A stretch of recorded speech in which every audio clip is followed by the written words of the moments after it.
Welcome back! Today we're following up on our Shio ramen recipe with a way to use that leftover ground chicken. And that ramen recipe was awesome! Definitely give it a watch if you haven't yet.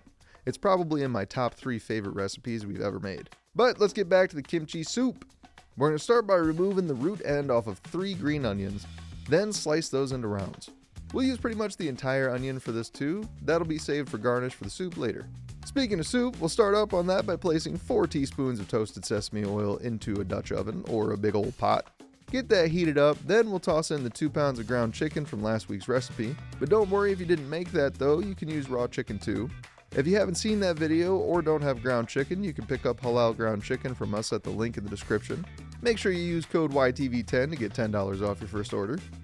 Once our chicken is reheated and or cooked through, we'll add in 6 large cloves of garlic. I used a garlic press, but you could finely chop them if you don't have one. Give that a stir and cook until the garlic is nice and fragrant. Once that's smelling good, we'll bring in 3 cups of kimchi and mix it up. I used an extra spicy kimchi, but they have some mild kimchis out there that I think would work well too. We'll cook that for a few minutes to impart some of the kimchi juice into our chicken.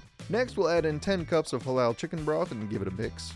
And I love me a good kimchi, so I decided to add what I had remaining, which was a total of about 2 pounds. This is optional, so do this at your own risk. And if you have any recipes you'd like to see us make or have any questions, let us know in the comments below. Now we'll bring that to a boil and give it a little taste for salt and pepper.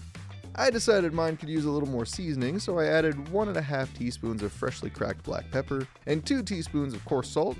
Give it a mix to make sure the salt is dissolved into our soup, then we'll give that a taste. Once that's tasting how you like, we'll get a little noodly and toss in 7 ounces of glass noodles of your choice. Let those cook for a few minutes or until they get softened. I used tongs to mix mine up a bit, which worked pretty well. Finally, the most interesting part of this whole recipe for me was pouring in 6 large eggs that have been whisked up and let that cook for about a minute or 2 totally undisturbed. Once those eggies are all cooked up, you can mix everything up like I did, or you can leave it as is and serve it using the tongs. Serve that in a bowl, ladle on some soup, sprinkle on some sesame seeds, add our green onion, and that's it. You're ready to eat! Let us know what you thought of this recipe, and we'll see you next week with another tasty halal recipe.